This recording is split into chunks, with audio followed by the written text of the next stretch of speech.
আসসালামু আলাইকুম, কেমন আছেন সবাই? আশা করি সবাই ভালো আছেন। আলহামদুলিল্লাহ আমি ভালো আছি। আজকে আপনাদের শেখাবো হচ্ছে transformation of sentence.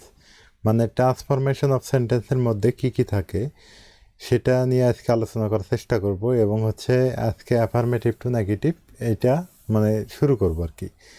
Transformation of সেন্টেন্সের মধ্যে আমরা জানি affirmative, assertive, integrative, imperative, optative, exclamatory, তারপরে simple, complex, compound, active voice, passive voice, তারপর সুপারলেটিভ ডিগ্রি, পজিটিভ ডিগ্রি, এই সমস্ত কিছু মিলাই হচ্ছে কিন্তু ট্রান্সফরমেশন অফ সেন্টেন্স। ঠিক আছে? তো এই সব কিছুর যদি আপনারা করতে চান একবারে তাহলে কিন্তু হবে না। এটা প্রথম থেকে শেষ অবধি হচ্ছে করতে হবে। নিয়ম আছে, যে কোনো জিনিসের একটা নিয়ম আছে, কোথা থেকে শুরু করতে হবে, কোথা থেকে শেষ করতে হবে। তো আমি বলবো এটা অ্যাফার্মেটিভ টু নেগেটিভ থেকে শুরু করতে হবে, এবং তারপরে হচ্ছে আস্তে আস্তে আস্তে আস্তে আস্তে আস্তে সবগুলো হয়ে যাবে।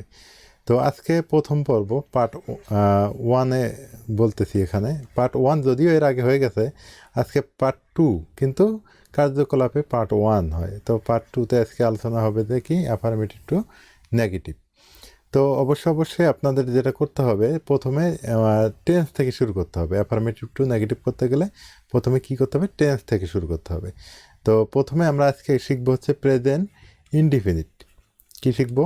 Present indefinite, present indefinite, indefinite of negative. আচ্ছা, প্রেজেন্ট ইনডিফিনিট অফ নেগেটিভের যে বিষয়টা আছে, প্রথমে আপনাকে যেটা নিতে হবে, প্রথমে সাবজেক্ট নিতে হবে প্লাস ডু অথবা ডাস, প্লাস কি নিতে হবে? একটা নট, প্লাস মূল ভার্ব। কী ভার্ব? মূল ভার্ব। মূল ভার্বের P1 মানে present form, plus object, plus others নিতে হবে। এখন অনেকেই বলবেন যে ডু কোথায়, ডাস কোথায় বলবে। ঠিক আছে, এটা নিয়ে আমি এখন লিখে দিচ্ছি, আপনারা সুন্দর করে মনোযোগ দিয়ে দেখেন, তাহলে আপনারা সুন্দর করে মানে বুঝতে পারবেন বা লিখতে পারবেন পরীক্ষায়, যে কোনো চাকরি পরীক্ষায় এবং স্কুল কলেজের পরীক্ষায় আপনাদের যে কোনো হচ্ছে আপনার ইংলিশ শেখার ক্ষেত্রে খুবই ভালোভাবে বুঝতে পারবেন। তো ফার্স্ট পারসন হলে, ফার্স্ট পারসন, ফার্স্ট পারসন হলে কি বসে? ডু বসে। কি বসে?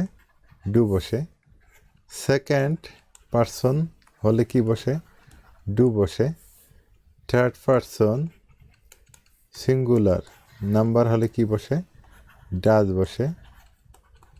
থার্ড পারসন প্লুরাল হলে কি বসে? ডু বসে। এখন অনেকেই বলবেন যে এই পার্সনই তো চিনি না, আমরা পার্সন চিনি না, বিধায় তো এগুলো লিখতে পারবো না, তাহলে পার্সনটা কীভাবে শিখব? হ্যাঁ, আপনাদের জন্য বলছি। পার্সন এই ভিডিওর উপরে ডান কোনায় দেখেন আই বাটন আছে, আই বাটনে পার্সনের ক্লাসটা দেওয়া আছে, আপনারা ওখান থেকে পার্সনটা শিখে নেবেন। পার্সনটা শিখলে তাহলে আপনার এটা বুঝতে আর কোনো সমস্যা হবে না। তো আমি সরাসরি কিন্তু এক্সাম্পলে চলে যাচ্ছি। এখন এক্সাম্পলে যা বলতেছি, মনে করেন যে রাজু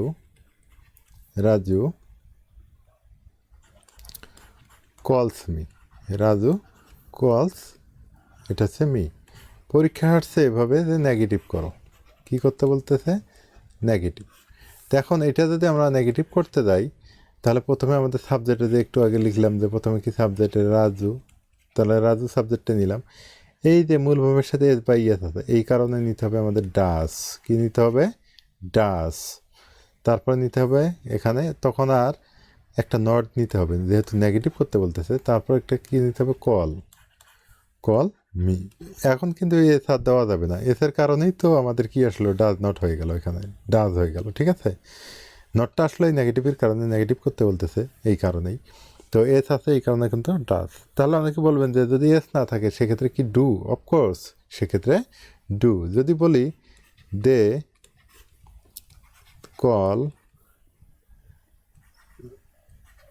নাজমিন, এটা যদি নেগেটিভ করতে যাই আমরা, তাহলে এখানে কিন্তু এস নাই, তাই না? তাহলে আমরা এখানে লিখবো হচ্ছে দে ডু নট, তারপরে কল নাজমিন। আশা করি আপনারা বুঝে গেছেন এটাতে। কোথাও কোনো সমস্যা হলে আমাকে জানাবেন। এখন আর একটা বিষয় যে হলো যে এই যে ডুটা ডোন্ট করা যায় না, মানে সংক্ষেপে বলা যায় না। অফকোর্স আমরা এটাকে এভাবেও বলতে পারি, they don't call Nazmin, they don't call Nazmin, মানে এটা হচ্ছে সংক্ষেপে করলাম, ঠিক আছে। তাহলে আশা করি আপনারা হচ্ছে নেগেটিভ করতে পারবেন। যেমন হচ্ছে যদি বলি আই লাভ ডগ, এটা যদি আমরা নেগেটিভ করতে যাই, অনেকে বলবেন আই লাভ ইউ করা যায় না। অবশ্যই আই লাভ ইউ নেগেটিভ করা যাবে। তাহলে এটা নেগেটিভ ফর্ম হবে আই, যেহেতু এস বাই এস নাই, সেহেতু আই ডোন্ট লাভ ডগ।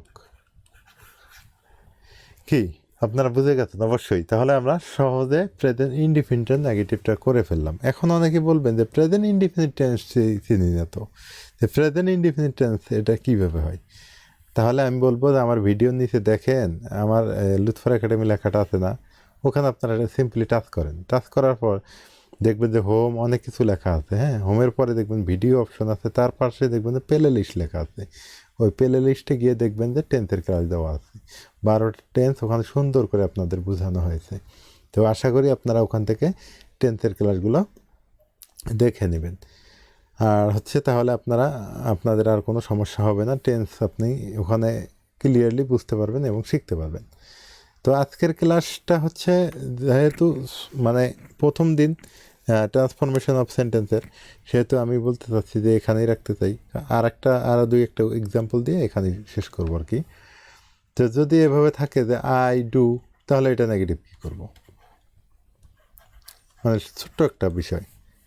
হ্যাঁ, তো মনে করবেন এস বাই এস নাই, ঠিক আছে। তাহলে আপনারা প্রথমে লাগাবেন আই, তারপরে ডু, অ্যাপোস্ট্রফি নট, ডোন্ট, এই ডু। আবার এই ডু কিন্তু এইটা না, এইটা এস বাই এস নাই, এই কারণে ডোন্ট, তারপরে এটা ডু। এখন যদি বলা হয় রাজু ডাস থাকে, তাহলে আমরা কি করব? হ্যাঁ, অফকোর্স, তাহলে প্রথমে আপনারা নেবেন রাজু, এই যে এস বাই এস আছে না, এটার কারণে ডাস, অ্যাপোস্ট্রফি নট, ডাজেন্ট, এখন হবে ডু, কারণ এই এস বাই এসের কারণেই তো আমাদের ডাজ হয়ে গেছে, তাই না।